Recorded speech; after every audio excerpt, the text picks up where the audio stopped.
Welcome back to Ferris Sports Update. Time to check in with the Bulldog women's basketball squad, and we'll be joined by head coach Kurt Westendorp. Coach, welcome to the show. Thanks for having me. Obviously, your team, kind of like the men's team, off to a fantastic start, 13-4 on the year. Maybe talk about what you've seen out of your team here over the course of the season so far. I thought we had a great opening run. I think we got to Christmas at 10-1. We really were hitting our stride. Had a lot of momentum in those early conference games in December. I thought we played really well, in our first 4 conference games going into Christmas. And then coming out of the Christmas break, we had a few cases of COVID kind of pop up where we were a little bit shorthanded at times. It's taken us a little bit to find our momentum.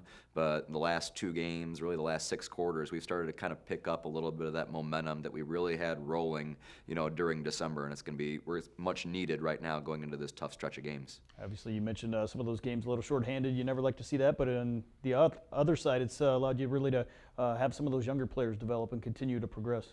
Yeah, it's been great. Maya Hiram has been one that's really stepped up really well the last couple games. She's been putting up some pretty good numbers as far as points and rebounds, getting better defensively. She's kind of stepped into that role that was vacated a little bit when we were a little bit short-handed in the post.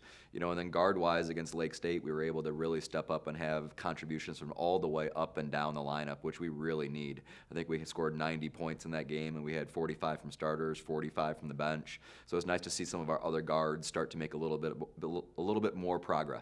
As we go to some of the highlights of that game this past Thursday night back at home, and big win over Lake Superior State, got off to a fantastic start with 29 points in that first quarter. Yeah, we really talked going into this game about really needing to get a hot start. We didn't want this to be a game where we kind of came out, we kind of felt it out, that first quarter and kind of make some adjustments in the second quarter and then get better and better. We wanted to come out with that mentality of being aggressive right away, not letting the game kind of come to us, but more just absolutely take it to Lake State.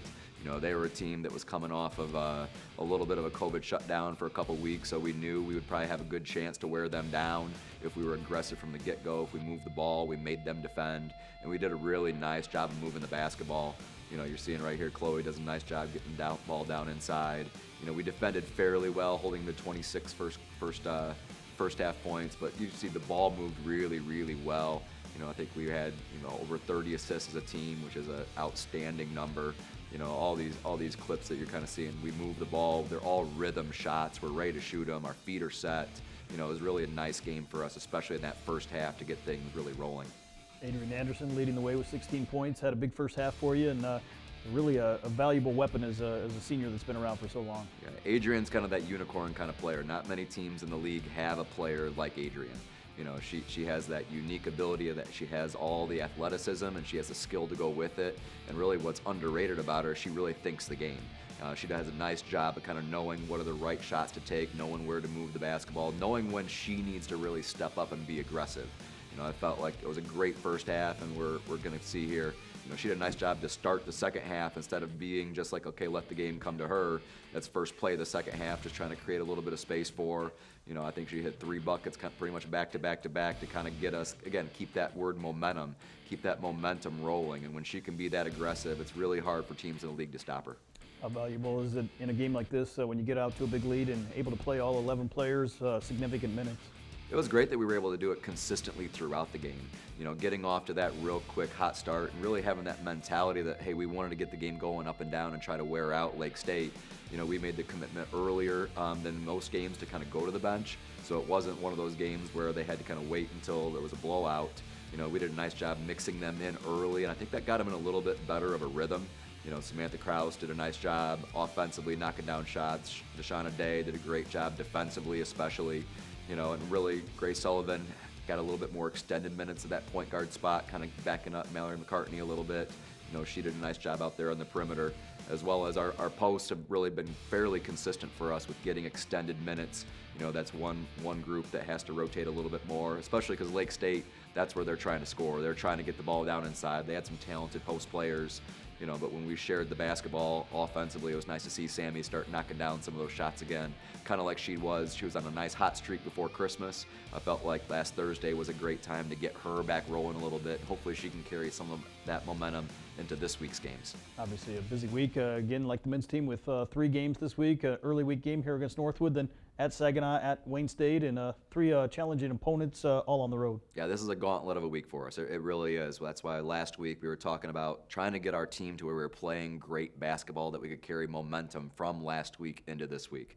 You know, only having one game last week, we were like, okay, we had to be that much more focused on that one game, so that when we turn the page to this week, all right, we had good practice on Saturday morning, good practice on Sunday evening, because Northwood is a team that can really score the basketball. They're really going to test us defensively. They can move the ball. They got really skilled players.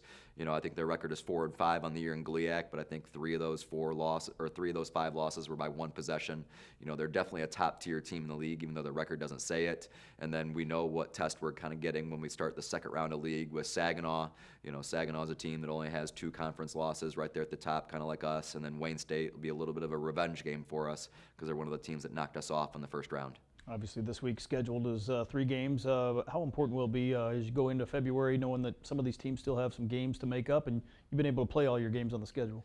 It's been nice for us to be able to play all of our games, because honestly, I kind of pull up some of the schedules and see, okay, when are they making up that one? When are they making up that one? But it really doesn't make a huge difference to us as far as like what we're trying to do. You know, it might put them in a few spots where some of our opponents might have an extra game in that week, and that might kind of lead us to our advantage. But it's really out of our control. We're trying to just make sure that we're playing our best basketball kind of going into February once the regional rankings start coming out. You know, we want to get some statement wins to kind of position ourselves really well, where we're in position not only to have a shot at winning the league, but to just keep playing basketball deep into March. Talk about maybe how much progress your program's been able to make. Obviously, last year going through everything with COVID, and then into this fall, your second year, but really your first year is on a regular basis, a normal season. It really does feel like a first year. I see some of those memories, and I see kind of those what was happening a year ago today, and we were up at Northern playing, and just trying to rewatch some of those films when we're getting ready to play our opponents this year, watching what we did against them last year a little bit, just as a little point of reference. And I can say that the program has taken leaps and bounds of progress, but also just individual players have been putting in the work. You know, they were lucky that they were able to have a more normal summer last summer, a more normal preseason. You know, it kind of helped them kind of progress as players, to where it's not just, okay, we got a couple players back from injury, and that's why we're making steps forward. But really, even the players that were here last year, everyone's been taking those consistent steps forward, and that's why we're at today. Well, Coach, thanks for the time. Congratulations on the great start so far, and best of luck this week. A busy week here for the Bulldogs. Thanks. Looking forward to it.